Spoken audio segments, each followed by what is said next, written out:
Hi fellow crafters, Mother's Day will be here before you know it, and I have a great idea for you to try.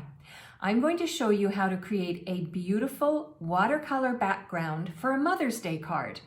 You can also use this idea for birthdays, friendship cards, or anniversary cards. So let's get started. Hey everyone, I'm Terry and I'm nuts about stamping. I love sharing project ideas and techniques with you each week. Ideas that you can use for cards, scrapbook pages, or other paper crafting projects. Be sure to hit that red subscribe button and the bell beside it so that you're the first to be notified when my next video goes live. Now let's get going on that beautiful Mother's Day card idea.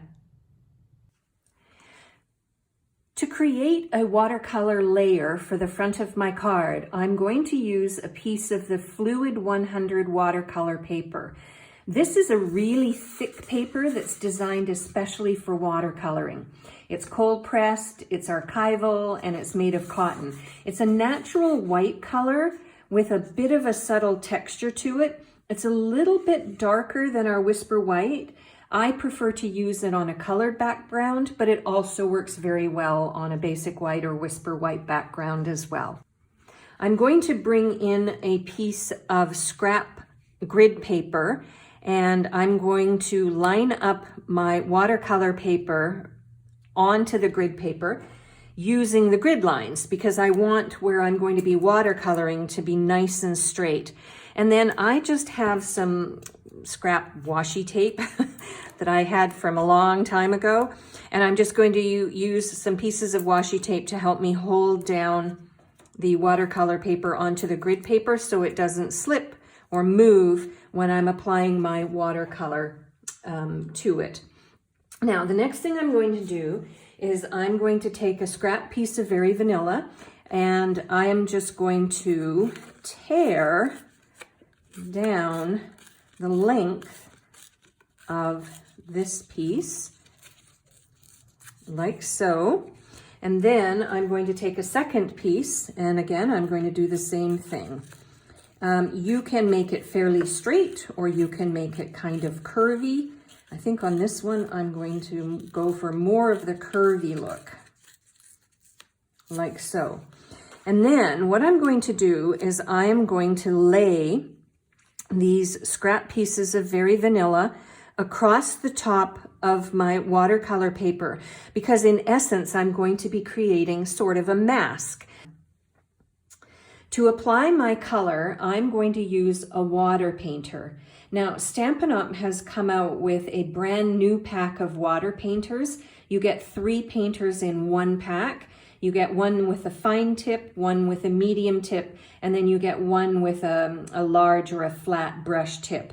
This is an older style of Stampin' Up's water painters, and it still works fine for me, so I'm going to use it.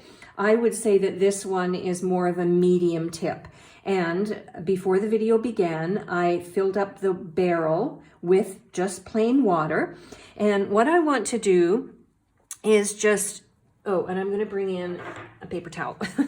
I'm just going to get the water flowing, and then I'm going to add some water to the watercolor paper first. Get it nice and saturated, not soaking, but saturated. And then I'm going to add some color. So for my card, what I'm going to do is I'm going to add some Blushing Bride. So I'm just going to squeeze my ink pad so it creates a little palette in the lid. And then I'm going to add some drops of the water, mix it in, and then I'm going to add my Blushing Bride to my watercolor paper. And I want to have a nice coverage. You can do it as light or as dark as you want. I'm going to make mine fairly dark.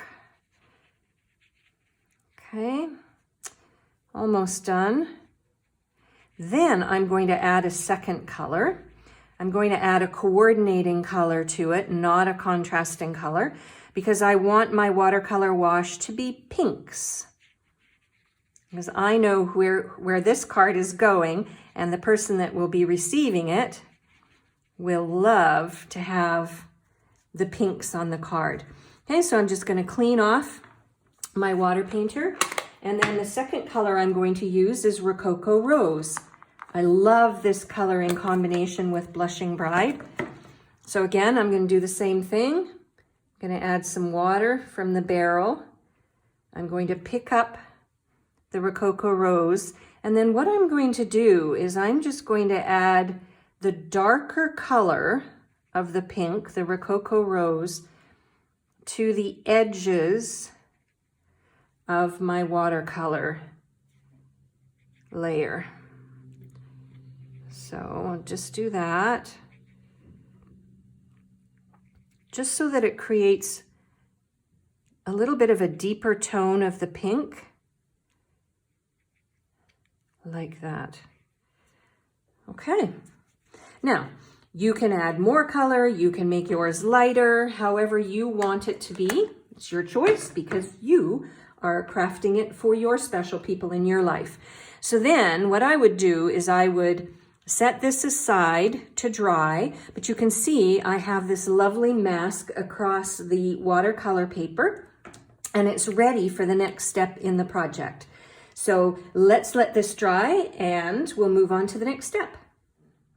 My watercolor layer is dry and ready for the next step in my card. And so what I'm going to do is adhere it to a layer of mint macaron.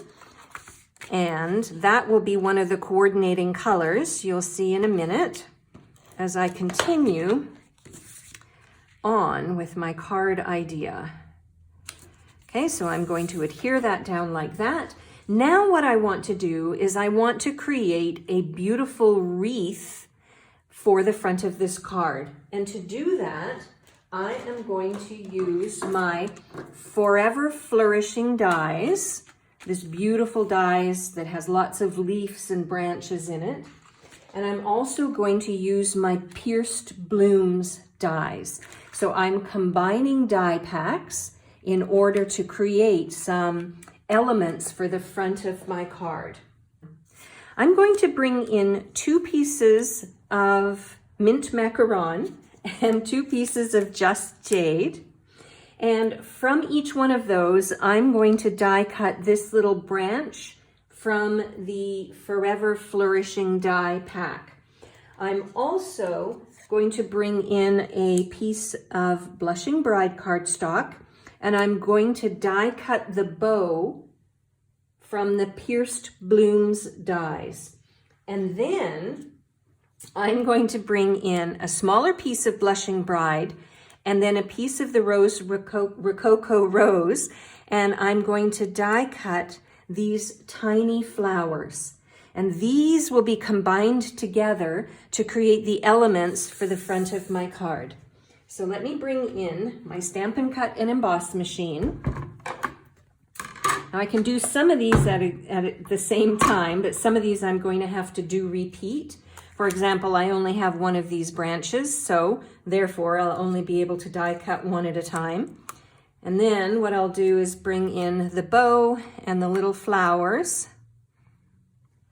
And I can run those through in one pass. And then what I'll have to do is go back and add, I'll have to do the little flowers again, and then I'll have to do the branches. I'll have to do the branches 3 more times. There we go. We've got some of the elements here. So I'll go ahead and do that. I'll stop the video and I'll go through and I'll die cut the rest of the elements, and then I'll bring you back and I'll show you how to put these all together to create this beautiful watercolored card idea for Mother's Day. Back in a moment. I have my elements all laid out and ready to attach to the front of my card, but before I do that, I think what I'll do first is I will add a phrase. I have my Timeless Tulip stamp set, and I'm going to use the Happy Mother's Day from this set, and I'm going to ink it and stamp it down in Rococo Rose. We'll see how that looks on the front of this card.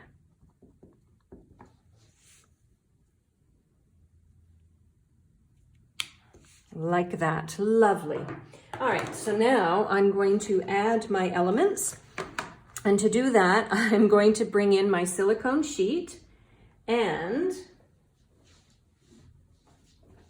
my fine tip glue pen. I didn't have it ready. I had to turn around and grab it. And what I'm going to do is I'm going to put the contrasting color of branches. So I'll show you in a second here how I'm going to do it.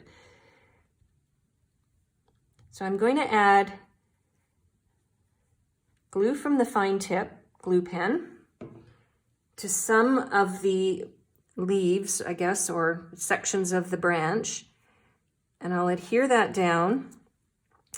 And then I'm going to take my second one, just put that one like so.